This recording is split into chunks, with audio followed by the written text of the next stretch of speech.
तो देखिए, हम बात करते हैं 1765 से 1858 के कार्यकाल की। 1600 से 1765 ईस्वी में अंग्रेजों का भारत आगमन हुआ था। उस समय की हमने चर्चा कर ली है। अब हम 1765 से आगे 1858 तक के समय में जो घटनाएं घटित हुई उनके बारे में चर्चा करते हैं। तो देखिए स्टूडेंट्स, इस समय ब्रिटिश साम्राज्य की स्थापना हुई थी। उस 1600 ईस्वी में तो EIC कंपनी का भारत में आगमन हुआ था और 1765 से 1858 के बीच ब्रिटिश साम्राज्य की जड़ें मजबूत हो चुकी थी और भारत में उसकी स्थापना हो चुकी थी। तो मूलभूत स्थापना 1765 का रेगुलेटिंग एक्ट माना जाता है और अपना जो कॉन्स्टिट्यूशन है, संविधान है, उसके निर्माण में ही 1773 के रेगुलेटिंग एक्ट से ही मानी जाती है। तो क्या था 1773 का रेगुलेटिंग एक्ट और इसकी महत्वपूर्ण जानकारियां हम चर्चा करते हैं इनके बारे में। तो देखिए स्टूडेंट्स, दीवानी अनुदान था जो पहले दीवानी अनुदान। इस दीवानी अनुदान के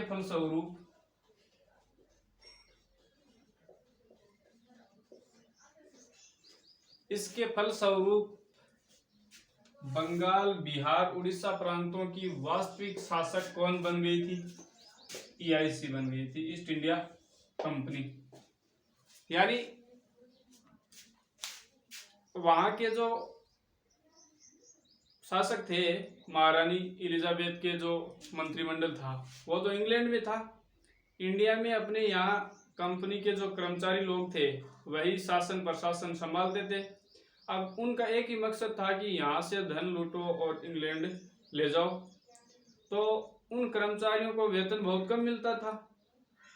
तो उसने भारतीय जनता को लूटना स्टार्ट किया और उस धन को ब्रिटिश सरकार को देने की अपेक्षा खुद ही निवेश करने लगे और अपने आप में धनाढ्य हो गए।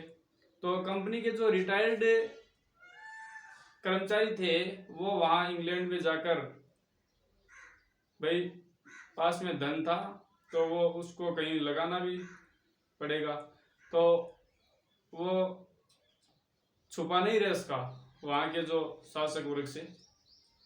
तो उसने वहां के शासक वर्ग ने एक सेक्रेट कमेटी का गठन किया और उस सेक्रेट कमेटी ने अपनी रिपोर्ट पेश की। उस रिपोर्ट में यहाँ के शासन प्रशासन में कुछ कमियां बताई। तो उन कमियों की पूर्ति के लिए अपना जो रेगुलेटिंग एक्ट है 1773 का रेगुलेटिंग एक्ट है, ये पारित किया गया। तो रेगुलेटिंग एक्ट के अंदर मूलभूत बातें ये यहाँ से स्टार्ट हो जाती हैं। ये बंगाल, बिहार, उड़ीसा प्रांतों की वास्तविक शासक EIC को बना दिया गया था और भारत में सरकार का स्वरूप इसी के तहत गठित किया गया था। अपने को प्रश्न पूछा जाता है कि भारत में सरकार का स्वरूप किस एक्ट के तहत गठित किया गया था, तो वो है रेगुलेटिंग एक्ट 1773। अब दूसरी अपन बात करते हैं तो प्रशासन कौन संभालता था। तो प्रशासन गवर्नर जनरल और 4 सदस्यों की एक परिषद होती थी, वही प्रशासन संभालता था बंगाल, बिहार और उड़ीसा में। पहले गवर्नर जनरल और एक तो गवर्नर जनरल होता था और 24 मेंबर होते थे उसमें, वह प्रशासन संभालता था इससे पहले। अब क्या है, गवर्नर जनरल तो है ही और 4 सदस्यों की एक परिषद है, वो बंगाल, बिहार और उड़ीसा में प्रशासन का कार्य संभालेगा।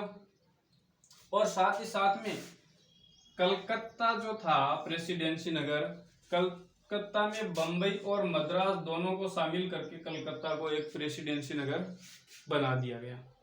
और साथ में कलकत्ता में एक सुप्रीम कोर्ट की स्थापना भी की गई थी। सुप्रीम कोर्ट, पूछा जाता है कि सर्वप्रथम सुप्रीम कोर्ट की स्थापना कहाँ की गई थी, तो वो है सुप्रीम कोर्ट कलकत्ता में की गई थी।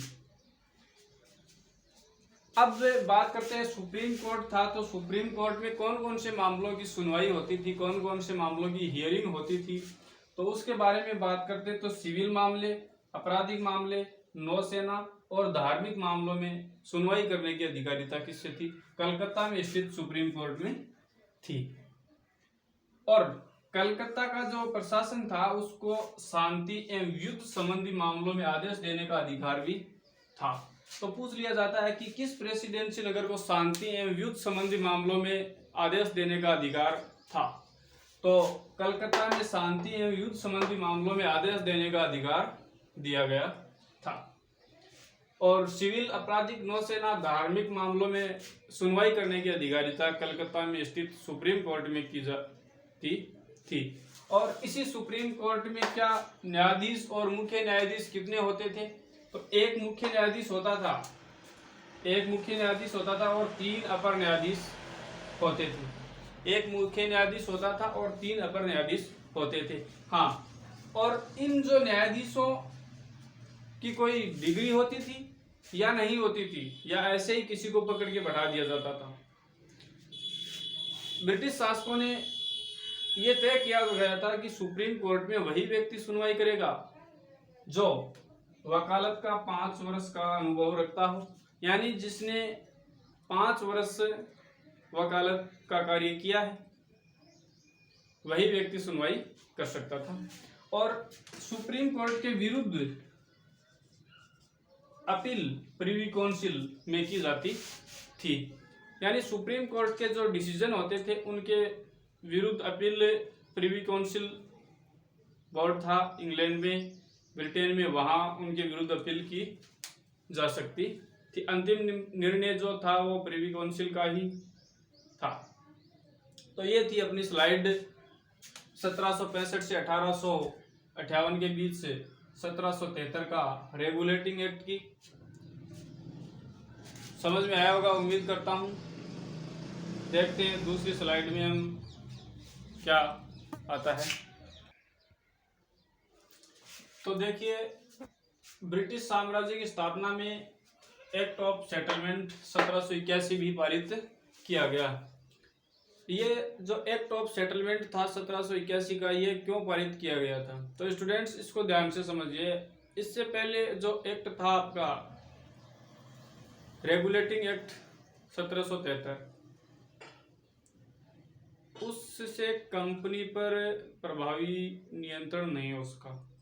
तो ब्रिटिश संसद ने समय समय पर कई एक्ट पारित किए, तो उन्हीं में से एक था ये एक्ट ऑफ सेटलमेंट 1781। 1773 के बाद 1781 में ये जो एक्ट आया। अब इस एक्ट की महत्वपूर्ण बातें क्या थी कि रेगुलेटिंग एक्ट की कमियों को दूर करना थी, यानी जो अपना रेगुलेटिंग एक्ट था उससे प्रभावी नियंत्रण न हो पाया, इसलिए उनमें जो कुछ कमियां थी उन कमियों को दूर करने के लिए ये सेटलमेंट एक्ट 1781 में पारित किया गया और भारत में लागू किया गया था। तो इसमें क्या कहा थी कि मूलभूत तो जो कलकत्ता प्रशासन था या कलकत्ता सरकार थी, कलकत्ता सरकार को बंगाल, बिहार और उड़ीसा के लिए विधि बनाने का प्राधिकार दिया गया। यानी बंगाल, बिहार और उड़ीसा, कलकत्ता सरकार को बंगाल, बिहार और उड़ीसा के लिए शक्ति बनाने का प्राधिकार किस एक्ट के तहत दिया गया, तो वो है एक्ट ऑफ सेटलमेंट। तो क्या एक्ट ऑफ सेटलमेंट 1781 से पहले कलकत्ता सरकार को बंगाल, बिहार, उड़ीसा के लिए विधि बनाने का प्राधिकार नहीं था? जी नहीं।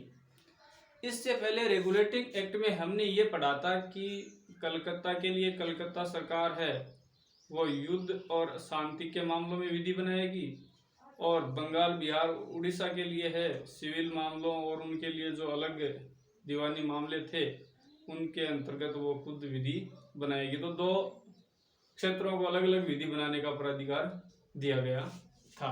तो इसलिए 1781 में एक्ट ऑफ सेटलमेंट में केवल कलकत्ता को इनके ऊपर संप्रभु बना दिया गया। इसके बाद में इनकी कमियों को पिट्स इंडिया एक्ट 1784 में इस एक्ट में जो कमियां थी उनको दूर किया गया था। तो इसमें क्या कहा था कि कंपनी के राजनीतिक व व्यापारिक कार्य अलग अलग किए गए थे। इसमें कार्यों को अलग अलग नहीं किया गया। पिट्स इंडिया एक्ट 1784 में कंपनी के राजनीतिक व व्यापारिक कार्य अलग अलग किए गए। व्यापारिक कार्यों का जो प्रबंध है वो कंपनी के निदेशक बोर्ड को सौंपा गया था और राजनीतिक कार्यों का जो प्रबंध है वो बोर्ड ऑफ कंट्रोल को सौंपा गया था। जो बोर्ड ऑफ कंट्रोल है वो पूर्व के देशों में प्रशासन कार्य करता था और बोर्ड ऑफ जो कंट्रोल है इनके जो मेंबर होते थे उनकी नियुक्ति कौन करता था? तो उनकी नियुक्ति इंग्लैंड का जो सम्राट करता था। इंग्लैंड का सम्राट हुआ करता था, वो इनकी नियुक्ति करता था। तो देखिए अब ब्रिटिश भारत में दो लोगों का शासन हो गया था। एक तो कंपनी का निदेशक बोर्ड और बोर्ड ऑफ कंट्रोल के माध्यम से इंग्लैंड का सम्राट। तो यहाँ पर दो परिषद शासन करने लग गई थी। तो इसी प्रकार ब्रिटिश भारत में पूरे ब्रिटिश का नियंत्रण स्थापित हो गया और कंपनी को ब्रिटिश सरकार अपने नियंत्रण में लेने के लिए समय समय पर और एक्ट पारित करती गई और अपना नियंत्रण बढ़ाती गई।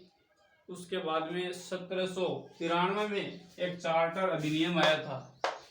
चार्टर उसने कंपनी के व्यापार करने की जो अवधि थी उसको 20 वर्ष के लिए बढ़ा दी थी। 1793 का जो चार्टर था वो 20 वर्ष के लिए कंपनी के व्यापार की अवधि को बढ़ा दिया गया था। तो स्टूडेंट्स मूलभूत इसमें इंपॉर्टेंट है ये पिट्स इंडिया एक्ट और एक्ट ऑफ सेटलमेंट एक्ट। ये इतना इसकी बोर्ड ऑफ कंट्रोल के सदस्यों की नियुक्ति कौन करता था? तो इंग्लैंड का सम्राट करता था। और बंगाल, बिहार, उड़ीसा के लिए विधि बनाने का प्राधिकार कलकत्ता सरकार को कब दिया गया? तो 1781 में एक्ट ऑफ सेटलमेंट के तहत दिया गया था। कंपनी के राजनीतिक व व्यापारिक कार्यों को सर्वप्रथम अलग थलग कब किया गया? तो ये था पिट्स इंडिया एक्ट 1784 का। तो ये मूलभूत बातें थी। अगली स्लाइड में देखते हैं कुछ चार्टर अधिनियमों के बारे में। तो देखिए स्टूडेंट्स इस स्लाइड में 1813 का राजलेख अधिनियम। इस राजलेख अधिनियम में क्या बातें बताई गई हैं? कंपनी ने भारत पर एकाधिकार जो कर रखा था व्यापारिक, उस व्यापारिक एकाधिकार को इस अधिनियम के द्वारा, इस राजलेख के द्वारा समाप्त कर दिया गया था। ब्रिटिश निवासियों को भारत में व्यापार की छूट दी गई थी। अब कंपनी का एकाधिकार नहीं होगा। ब्रिटिश भारत में ब्रिटिश के जो निवासी होंगे वह भी व्यापार कर सकते थे। पहले ऐसा नहीं होता था, केवल कंपनी को ही व्यापार करने का अधिकार था। दूसरी बात, महत्वपूर्ण बात थी, कलकत्ता, बंबई और मद्रास की जो सरकारें थी उनके द्वारा बनाई गई विधियों का अनुमोदन ब्रिटिश संसद द्वारा किया जाना अनिवार्य था। यानी कलकत्ता, बंबई और मद्रास की जो सरकारों ने विधियां बनाई जाती थी उन विधियों का अनुमोदन ब्रिटिश सरकार करती थी। उन विधियों का वेरीफाइड करना जरूरी माना जाता था। हाँ, और उन विधियों को ब्रिटिश जो संसद है वो अस्वीकृत भी कर सकती थी और लागू भी कर सकती थी। वो उनका स्वविवेक था। आगे हम पढ़ते हैं 1833 का राजलेख अधिनियम आता है। फिर 1833 का राजलेख अधिनियम कंपनी के शासन का अंत था। यहाँ पर देखो इसने कंपनी ने व्यापार भी कर रही है और राजनीतिक कार्य तो पहले अलग थलग कर दिया गया, लेकिन इसमें कंपनी थोड़ा शासन कर रही है। कंपनी का एकाधिकार है व्यापार में, लेकिन शासन में भी भूमिका निभा रही है। तो यहाँ पर 1833 के राजलेख में कंपनी के शासन का अंत कर दिया गया था और देश जो अपना देश है इस देश में केंद्रीयकृत प्रणाली या केंद्रीय शासन प्रणाली का आरंभ किया गया था। तो हमें प्रश्न पूछा जाता है कि भारत में सर्वप्रथम केंद्रीयकृत प्रणाली का आरंभ किस राजलेख अधिनियम द्वारा किया गया था, तो वो है 1833 का राजलेख अधिनियम। तो कंपनी के शासन का अंत किस अधिनियम के द्वारा हुआ, तो 1833 का राजलेख अधिनियम। हाँ, और एक महत्वपूर्ण बात थी इसमें कि बंगाल का जो गवर्नर जनरल था वो संपूर्ण भारत का गवर्नर जनरल बना दिया गया था। यही केंद्रीयकृत शक्ति थी, क्योंकि बंगाल का जो गवर्नर जनरल था उसको संपूर्ण भारत का गवर्नर जनरल बना दिया गया था और इस गवर्नर जनरल में ही विधि बनाने की शक्ति प्रदान कर दी गई थी। और इस जो गवर्नर जनरल की परिषद, पहले एक गवर्नर जनरल और 4 सदस्यों की परिषद हुआ करती थी, उसमें एक सदस्य और बढ़ा दिया गया और वो था विधि सदस्य। विधि सदस्य, उस विधि सदस्य को, यहाँ पर टोटल 5 सदस्य हो गए ना, 5 थे, उसमें एक विधि सदस्य हो गया, 5 थे, 4 और एक विधि सदस्य हो गया आपका। ये विधि सदस्य विधिक मामलों में परामर्श गवर्नर जनरल को देता था। हाँ, और इसने प्रथम विधि आयोग भी 1833 के राजलेख अधिनियम में बना था और इस अधिनियम के अंतर्गत दास प्रथा का समूल नष्ट कर दी गई थी। दास प्रथा को पूर्णतः समाप्त कर दिया गया था और भारत में कोई भी भारतीय सरकारी नौकरी पाने के लिए धर्म, जाति, मूल स्थान, जन्म स्थान, किसी भी प्रकार के विभेद के आधार पर अयोग्य नहीं समझा जाता था। यह बात इस अधिनियम के द्वारा ही समझाई गई है। सेक्शन 87 थी, 1833 का जो राजलेख अधिनियम था उसकी सेक्शन 87 थी। सेक्शन 87, कोई भी भारतीय धर्म, जाति, जन्म के आधार पर सरकारी नौकरी में अयोग्य नहीं समझा जाएगा। दास प्रथा को समाप्त किया गया। प्रथम विधि आयोग का स्थापना की गई। ये 1833 के राजलेख अधिनियम की मुख्य बातें थी। और 1833 का जो राजलेख अधिनियम था उससे पहले के जो विधि थी वो विनियम कहलाती थी। उसके बाद में जो बनाई गई विधियां थी उनको अधिनियम कहा जाता है। अब देखते हैं हम 1853 का राजलेख अधिनियम, उसके बारे में थोड़ा। तो देखिए स्टूडेंट्स, इस स्लाइड में 1853 का राजलेख आया था, वो कार्यपालिका एवं विधायी शक्तियों को पृथक किया गया था। यानी कार्यपालिका और विधायी शक्तियों को एकदम अलग अलग किस अधिनियम के द्वारा किया गया, तो 1853 का जो राजलेख अधिनियम है उसके द्वारा अलग अलग किया गया था। उसके बाद में मुख्य कार्य, एक इसमें विधान परिषद की स्थापना अलग की गई थी। पृथक विधान परिषद की स्थापना, भारत के लिए एक अलग से विधान परिषद की स्थापना की गई थी। उसमें 12 सदस्य होते थे, 12 मेंबर यानी 12 सदस्य होते थे। उन 12 सदस्यों में कमांडर इन चीफ और एक जीजी यानी गवर्नर जनरल, और गवर्नर जनरल के 4 जो मेंबर होते थे सदस्य वो, और 6 सभासद विधान परिषद के सदस्य होते थे। तो हो गए टोटल, एक कमांडर इन चीफ, एक जीजी और जीजी के 4 सदस्य और 6 सभासद। तो ये टोटल 12 सदस्य होते थे। इन सभासद में बंगाल का मुख्य न्यायाधीश, कलकत्ता के सुप्रीम कोर्ट का न्यायाधीश, बंगाल, मद्रास, बम्बई व आगरा के प्रतिनिधि, 4 जो प्रांत हैं इनके प्रतिनिधि शामिल होते थे। और विधान परिषद द्वारा पारित कोई भी विधेयक गवर्नर जनरल की अनुमति के बिना विधेयक अधिनियम, विधेयक नहीं अधिनियम होता है, अधिनियम नहीं बन सकता था। एक्ट यानी अधिनियम नहीं बन सकता था। अब गवर्नर जो जनरल है वो उसको वीटो भी कर सकता था, विधेयक को अस्वीकृत भी कर सकता था, चाहे वह सत्र में उपस्थित हो या नहीं हो, लेकिन उसको अस्वीकृत करने का अधिकार था। अब ये जो विधान परिषद थी उसका मुख्य कार्य क्या था? विधान परिषद का मुख्य कार्य देश के लिए विधि बनाना था। भारत में विधि बनाना ही उसका विधान परिषद का मुख्य कार्य होता था। तो इस प्रकार EIC जो कंपनी थी, ईस्ट इंडिया कंपनी, उसके प्रशासन का धीरे धीरे अंत होता दिखाई दे रहा है। आगे देखो पुनिया ने इसके बारे में क्या कहा है कि पुनिया ने भारतीय प्रशासन को सम्राट को हस्तांतरित करने का मार्ग प्रशस्त किया है, तो वो है 1853 का राजलेख अधिनियम और इसकी प्रोसेस, ये पुनिया ने कहा है। तो पुनिया ने कहा है कि इसने भारतीय प्रशासन को सम्राट को हस्तांतरित करने का मार्ग प्रशस्त कर दिया है और 1857 के इस प्रक्रिया ने 1857 में जो विद्रोह हुआ था उस विद्रोह ने इस प्रक्रिया को और अधिक गति प्रदान की तथा ईस्ट इंडिया कंपनी का शासन का अंत कर दिया गया। तो एक बार फिर से देख लीजिए स्टूडेंट्स, कोई बात नहीं समझ में आई है तो वो हमें कमेंट करके बता सकते हैं। निस्संदेह है आपकी समस्या का समाधान किया जाएगा।